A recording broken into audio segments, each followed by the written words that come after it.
नमस्कारम प्रियजनों, आप देख रहे हैं सीओटी पाठशाला। आपसे का बहुत बहुत स्वागत है। सबसे पहले माफ़ी चाहूँगा, कुछ वीडियोज़ के जो निर्धारित समय दिए गए थे उस पर आपको वीडियो नहीं गया, इसके लिए प्लीज़ आप मुझे माफ़ कर दीजिए। और आपको भी हंसी आएगी कि ऐसा क्यों हो जा रहा है। जैसे अभी आज का बताऊं तो आज मैं मार्केट गया सब्ज़ी लेने, फिर मूड में आया कि भुट्टा खाते हैं, और वो भी भुट्टा अपने हाथ से भून के खाएंगे। अब भाई शहर में अब हाथ से भून के अगर प्लानिंग कर लोगे तो आपको कोयला, और फिर कोयला कहाँ जलाओगे, और ऐसे फ्लैट वाला में तो अरेंज नहीं हो पाता। मैं आपको कम्युनिटी में बोलो डाल दूंगा मैंने कैसे भुट्टा भूजा, और भुट्टे की शक्ल देख लो।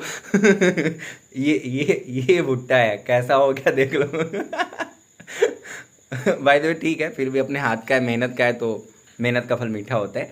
तो ठीक है, स्टार्ट करते हैं। आप लोग को हॉस्टल के बारे में जानना है। सबसे पहले ये समझ लो कि हॉस्टल का जो प्रोसेस है वो आफ्टर द एडमिशन स्टार्ट होता है। कब होता है? पूरे एडमिशन के बाद का प्रोसेस है। आपका बीएचयू में आना हो जाएगा, अपने जिस भी कॉलेज में एडमिशन हुआ है, चाहे एफिलेटेड में चाहे आरजीएससी में, आप वहाँ चले जाओगे, उसके बाद वो अलॉटमेंट स्टार्ट होता है। अब सबसे पहले एफएमसी का हॉस्टल अलॉटमेंट का जो रूल है वो समझो। एफएमसी में लगभग लड़के और लड़कियों के लिए हॉस्टल अवेलेबल है। जो पीएच के बच्चे होते हैं उन्हें तो पूरा हॉस्टल मिलता है। पीएच मतलब जो फिजिकली हैंडीकैप, जो दिव्यांग बच्चे हैं, उनका जो 3% रिजर्व कैटेगरी होती है, उनको पूरा हॉस्टल मिलता है। जनरली उनको हॉस्टल के सबसे नीचे वाला जो फ्लोर होता है वो दिया जाता है। पानी आ रहा है ये मक्के की वजह से, भुट्टे की वजह से। और उसके बाद जो बाकी जनरल बच्चे होते हैं, ओबीसी के या जनरल के या ईडब्ल्यूएस के, इनका जो सीट होता है वो टोटल एडमिशन का 30% ही होता है। ध्यान दीजिएगा, लगभग 25 से 30% लोगों को ही हॉस्टल मिलता है।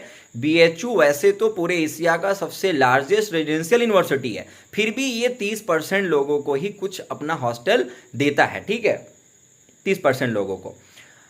और लड़कियों को उसमें भी कम है।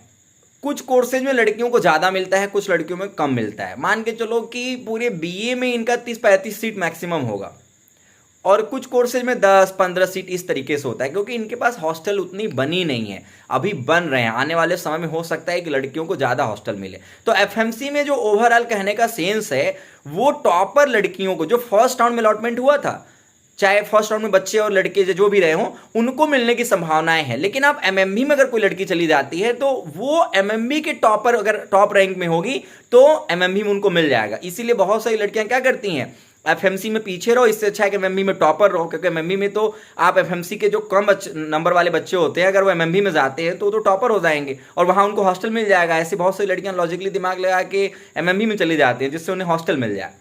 एफिलेटेड की कहानी बड़ा दुख दर्द से भरा हुआ है। एफिलेटेड में हॉस्टल्स अवेलेबल नहीं है भी तो टाई अप प्राइवेट हॉस्टल्स हैं।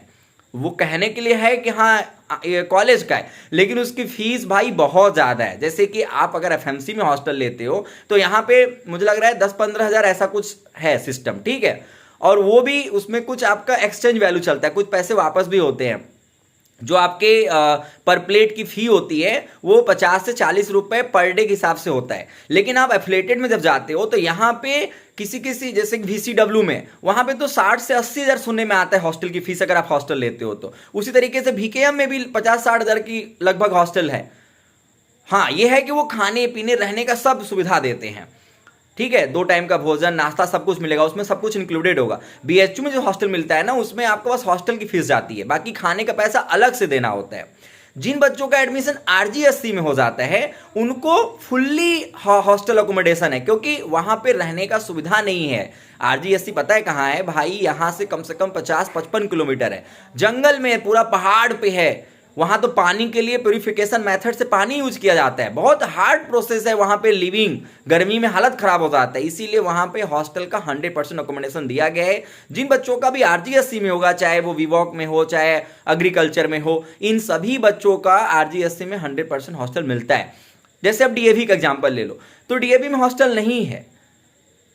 कुछ कहने के लिए मिल जाएगा लेकिन कोई रहेगा ही नहीं, एकदम टूटा खंडहर जैसा हॉस्टल होगा। तो ऐसे में बच्चे, आसपास पीजी लॉज पक्का है। जितने भी कॉलेजेस हैं एफिलेटेड बीएचयू के, सभी जगहों पे बगल में लॉज पीजी अवेलेबल है, रूम भी अवेलेबल है। रहने का देखो भाई बहुत सारा मेथड होता है, या तो आप रूम लेके रहो या तो फिर आप हॉस्टल लेके रहो। रूम लेके रहोगे 25 से 3,000 में रूम मिलेगा, फिर बनाना खाना अपने हाथ से पड़ेगा। पीजी ले लोगे या लॉज ऐसा इस टाइप का लोगे, हॉस्टल टाइप का, तो वो आपको 2 टाइम का भोजन नाश्ता सब कुछ देगा, 50-55 मतलब 5-55 या 6,000 रुपए के आसपास वो लेता है। एफएमसी का हॉस्टल का जो प्रोसेस है एक बार फिर से समझ लो। जनरली ये टॉपर को मिलता है, इसकी 2 लिस्ट भी आती है, ठीक है। जब आप यहाँ पे आ जाओगे, जैसे जो बीए आर्ट्स के बच्चे हैं उन्हें बिरला और एलबीएस मिलता है, लगभग 150 के आसपास सीटें रहती हैं।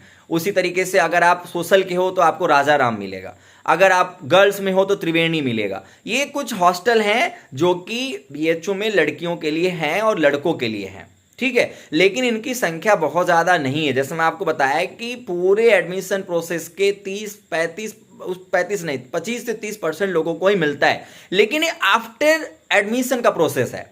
और इसका प्रोसेस भी समझो कि कैसे अलॉट होता है। ये आपके पोर्टल पे ही आपके मार्क्स और आपके रेजिडेंस डिस्टेंस बेसिस पे आपको दिया जाता है। समझ रहे हो मेरी बात? मैं आपको फिर से एक बार कंफर्म कर रहा हूं कैसे दिया जाता है। आप जैसे कितने दूर पे हो उसका ले लेंगे ये लोग 20%, ठीक है, 20% है, और आपके मार्क्स का 80% है, ठीक है, ऐसा कुछ है। वो लोग उसको कंबाइंड करके एक मेरिट बनाते हैं, और वो मेरिट का जो कट ऑफ है आपके पोर्टल पे ही आता है। जो आपका अभी तक पोर्टल एडमिशन में काम आया है ना, यहीं पे एक हॉस्टल अलोकेशन का पोर्टल जनरेट हो जाता है, एक डैशबोर्ड जनरेट हो जाता है, और वहां पे आपको शो करेगा कि फाइनली आपका इस मार्क्स पे ये हॉस्टल अलॉट हुआ है, आप हॉस्टल फी सबमिट कर दीजिए और इस डेट से जाके हॉस्टल में रहने लगिए। तो यही अब यहाँ पे एक बात समझो, ऐसा नहीं है कि बीएचयू आपको हॉस्टल देगा तब आपको आना है। आप अपनी आके पढ़ाई शुरू कर दोगे। जब बीएचयू आपको डॉक्यूमेंट वेरिफिकेशन के लिए बुलाएगा तो आप आके यहाँ पे 15-20 दिन 1 महीने के लिए कोई आसपास बीएचयू में कहीं पीजी लॉज लेके रहना शुरू कर दो बीएचयू के बाहर, ठीक है। क्योंकि हॉस्टल तुरंत नहीं मिलता है, वो लगभग 25-20 1 महीने का भी समय लग जाता है। तो आप रहना शुरू कर दो, क्लासेस शुरू कर दो, और पता करते रहो अपने डीन ऑफिस में कि सर हॉस्टल की लिस्ट कब आएगी। जैसे ही लिस्ट आती है अपना नाम देखो, है तो फाइनली हॉस्टल का पेमेंट करो और आप रहना शुरू कर दो। समझ गए? इस तरीके का प्रोसेस है। लेकिन एफिलिएटेड में जो लड़कियां जाती हैं वो पेमेंट करके डायरेक्टली यहाँ जा सकती हैं। भाई वहां तो 70-80 हज़ार पे करना है, शायद 2 टाइम्स पेमेंट होता होगा।